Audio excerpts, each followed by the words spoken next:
Superheroes use their powers to fight supervillains, but what if the supervillain is much stronger than a superhero? Still, maybe superheroes can work together to defeat the stronger supervillain.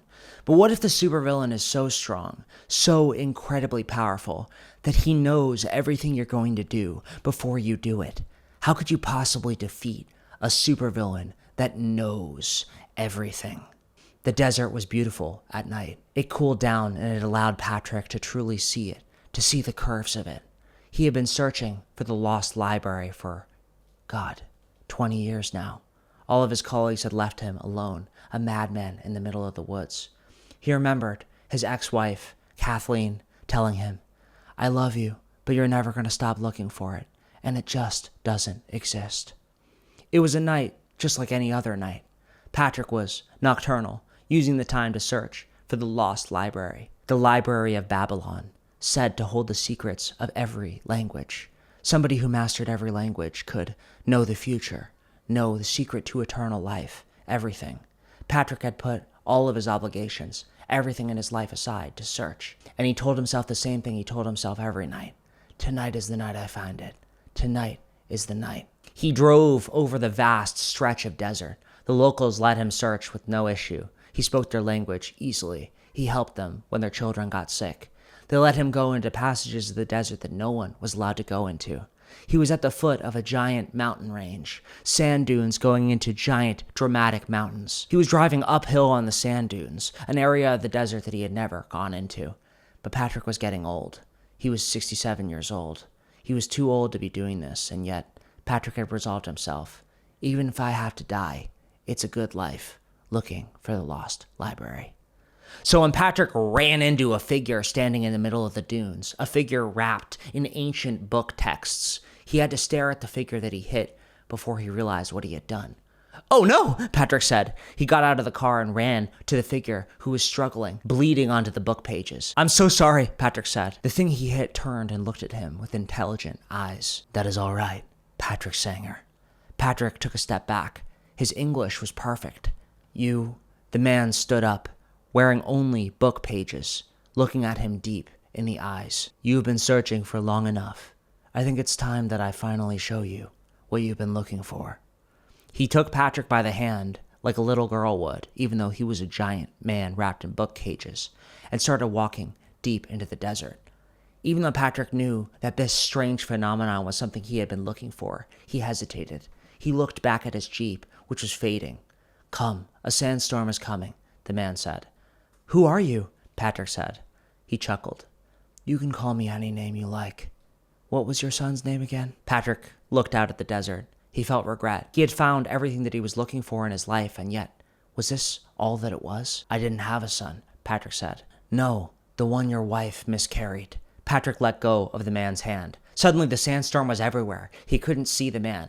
Ugh! Patrick fell to the ground. He was completely lost. He couldn't even see his Jeep anymore. The thought of his wife's miscarriage, who only he and his wife knew about, being said in the middle of the desert was too much. "Where are you?" Patrick screamed, but nothing was answering him. The sandstorm was cutting into his flesh. It was in his eyes, in his mouth, everywhere. He was being buried in the sand, and he wasn't young like he used to be. Would he die in this moment? He looked up and saw the man wrapped in book pages, standing above him. Patrick put his hand out, reaching. The man grabbed his hand and looked at him with disdain. "I forgot how emotional humans can be. My mistake," the man said. "Who are you?" Patrick said.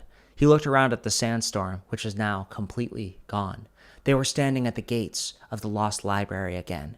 Beautiful, majestic gates made out of ancient red stone, with book tomes written in many different languages carved.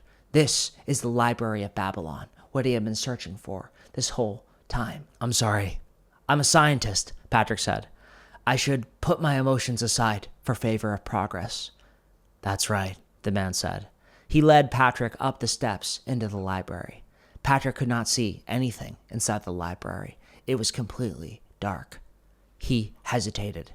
"There's nothing to be afraid of," the man said. "When you have knowledge, there is nothing to be afraid of, ever." Patrick remembered when he was a young man studying at university. He had had that mindset once. How old was this man, wrapped in book pages? "I'm sorry. Where are my manners? Patrick said. Patrick Sanger, he put his hand out. I understand you know my name, but I don't know yours. He saw the man looking at him in the eyes. Like I said, you can use whatever name you like. What did people call you? Patrick said. The man's book pages were not written with full words. They were scribbled out, crossed out with big X's, drawn in strange symbols, skulls, chains. The man looked at him in the eyes. Call me Joe, the name Kathleen wanted for your little boy. Again, Patrick felt his emotions grip his heart. But he was in the library. He had to see. The young man led him inside the library. Patrick was shocked to see that the bookshelves were burned. All of them burned. Was there a fire? Patrick said. Oh, knowledge is not necessary once it is in the mind, the man said. In your mind? Patrick said. The man looked back and smiled. Yes, I can teach you if you like. As they went deeper and deeper into the library, Patrick saw a beautiful vestibule that would have held a giant directory. Again, burned. They went upstairs to see burned bookshelf after burned bookshelf into a beautiful atrium with a glass ceiling overlooking the sky. Come with me, the man said. Patrick had wanted to find the lost library this whole time, and seeing the burned books, he couldn't help it. His eyes filled with tears. Don't you want anyone else to know this? Patrick said. The man turned and looked at him. Knowledge is, well, too powerful. Sometimes too powerful to give to people who don't know how to use it. He chuckled a little bit. At the end of the day, I'm the only one who truly knows. Joe? Patrick said. The young man turned and looked at him. How nice it is to be known by a human's name. It's been so long. Patrick said. Are you not human? Joe peeled off the book pages, revealing silver skin, a mix between human skin and silver skin, pulling and pulling and pulling.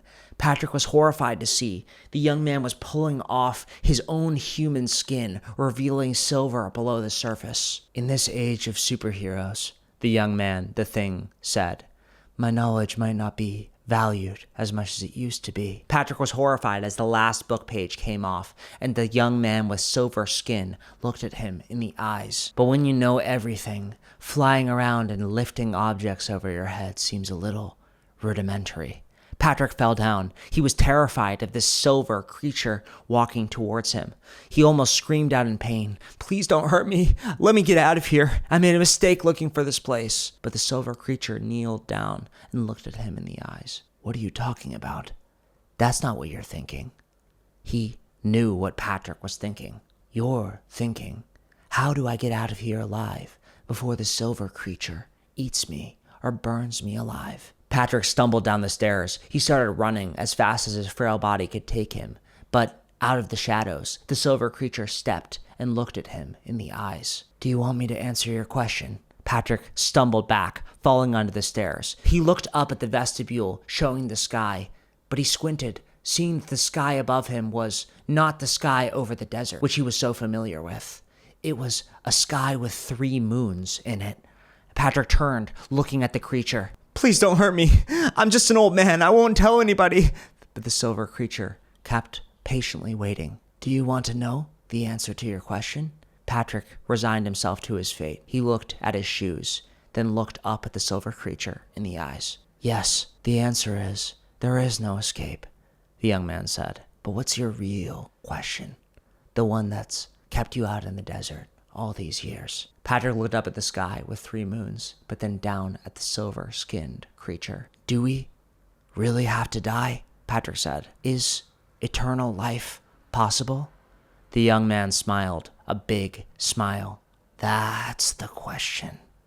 The question that's driven so many people to my gates, and yet you're the only one who really found me.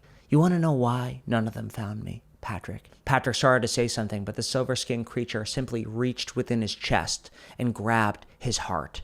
It didn't hurt to feel the cold silver hand around his heart, but Patrick couldn't speak for the shock of it. When you have the knowledge, eternal life is as simple as breathing. Patrick gasped. He screamed. His skin burned and became silver. The young man laughed, a wild laugh. Because when you truly know everything, living forever becomes as trivial as breathing. He started stepping up the stairs, up to the vestibule, to the two moons as Patrick shivered and transformed into a silver creature, a young silver creature, the exact same as the one that transformed him. Welcome, Patrick. Do you want to know my true name? The silver creature said. My superhero name? Patrick screamed in agony as he transformed, but he felt his old bones transforming into bones that could last forever, for an eternity.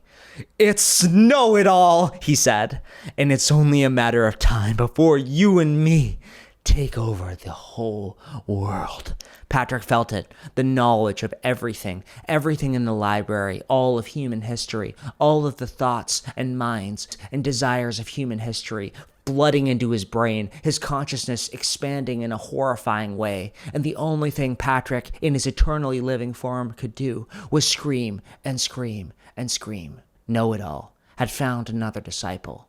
But the question was, would knowing everything drive him to be completely mad?